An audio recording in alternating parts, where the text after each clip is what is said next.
Last Saturday, the 7th of June, I found myself navigating through the labyrinth of roundabouts that is Milton Keynes in order to reach Bletchley Park, home of the Codebreakers, and also the location for this year's Econet LAN Party, generously hosted by the National Museum of Computing.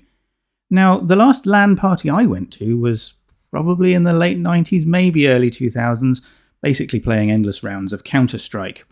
This was to be an Econet LAN party, however, something I'd never previously experienced, and so I was of course very curious to find out exactly what goes on at such an event.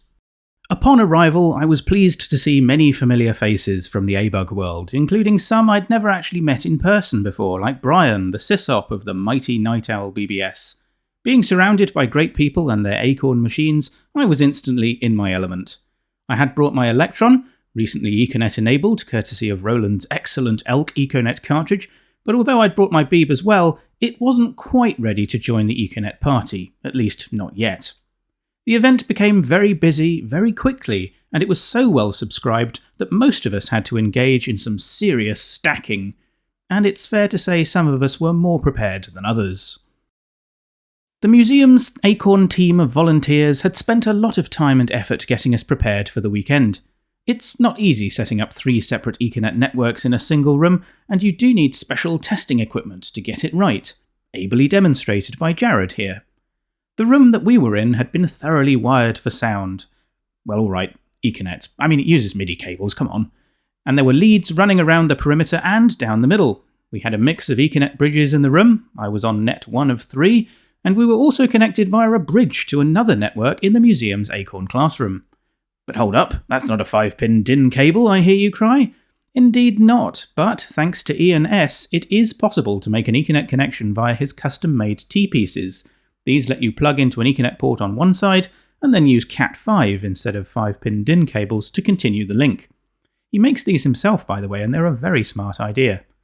Our Econet connections didn't stop at the museum's door. We were also connected to the Econet cloud, giving us access to various file servers located far and wide, quite literally from Aberdeen to Zurich. In the run-up to the LAN party, Mark Moxon had put in countless hours to get an Econet-enabled version of Elite running for the Electron, which meant I was able to get stuck in straight away. Well, okay, there may have been some teething issues with the network on the first morning, but that's par for the course, and we were soon up and running. Mark has written a clever scoreboard accessible over Econet, which allows players to upload their score mid-game, and this gave us all a fun competition throughout the weekend.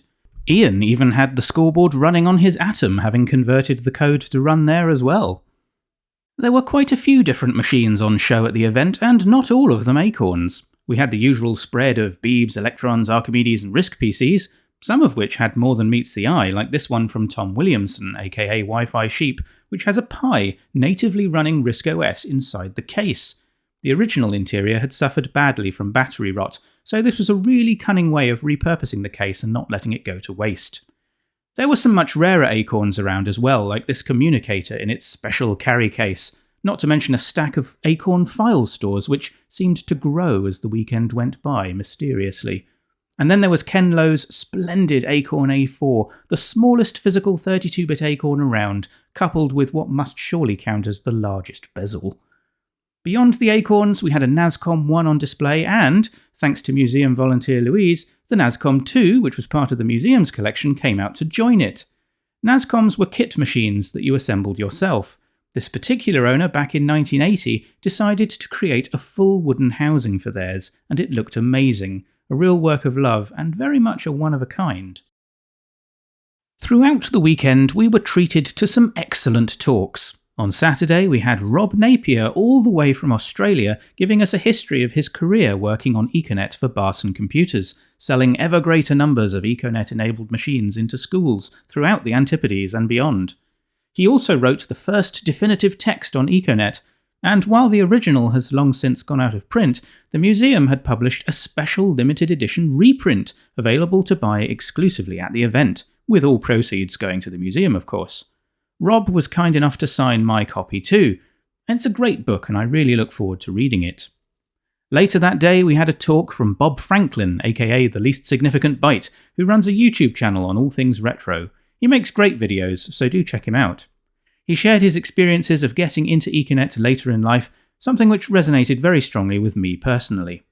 Then on Sunday, Acorn's very own Lawrence Hardwick spoke about his memories of travelling the world as Acorn's head of networking, promoting Econet and giving impromptu lessons on how to use it to the Queen and the Duke of Edinburgh, as well as evangelising its uses in Brazil, India, Hong Kong and more. I especially enjoyed his anecdotes about what it was like working for Acorn back in the day. We also had a talk about the development of the Pi Econet bridge from some of the museum's own volunteers, as well as the makers behind it. I'll be covering that topic in more detail in a future video, so do watch this space.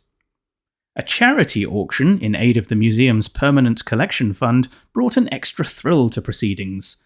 Following a strict approvals process in line with museum accreditation regulations, these items had all been marked for disposal. Apart from this awesome Acorn racing bus, hand-designed and executed by Chris, that is. In exchange for my donation, I was able to walk away with a beautiful but unwanted Amstrad NC100 notepad, complete with carry case and manual. Thank you for the opportunity, Lord Sugar.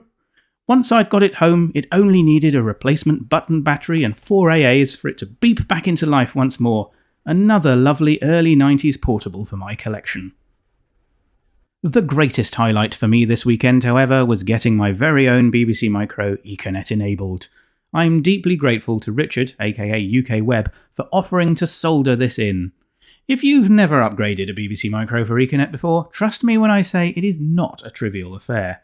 Unlike the Master, whose Econet module just slots into place onto the PCB, the original Beeb has to be disassembled, the PCB desoldered from the case, and then many resistors and capacitors have to be soldered onto the board. It's a multi-step job, as once the resistors and caps are on, you then need to solder a bunch of sockets, and of course the Econet port itself. Richard had brought along his soldering iron and tools, and patiently went through the process of adding the components, expertly hand-soldering them into place. He's done this a few times before for the museum, so my Beeb was in very good hands.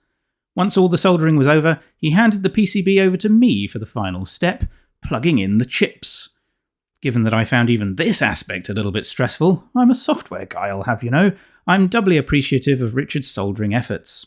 Thanks, by the way, to Dan for filming this to prove that I did have a small, shaky hand in getting my Econet upgrade fitted. Once the chips were all in and I'd recovered, Richard just had to make one final adjustment, cutting the S2 position wire link on the board, and my trusty Beeb was up and running on Econet Elite. Not only did this mean I could join in the networking fun at the event on both of my machines, but it also means I can now connect up my Electron and my Beeb at home via the Pi Econet bridge, and they can talk to each other. The very height of 8-bit cool. As is always the case with retro events, no sooner have they begun than it feels like it's time to pack up and leave. Time really does fly when you're having fun. In closing, a big thank you from me to the Acorn volunteer team at the National Museum of Computing for all the hard work. Your efforts were very much appreciated by all of us who came. I understand there are plans for another Econet LAN party next year, and I, for one, fully intend to be there. But until the next time, goodbye.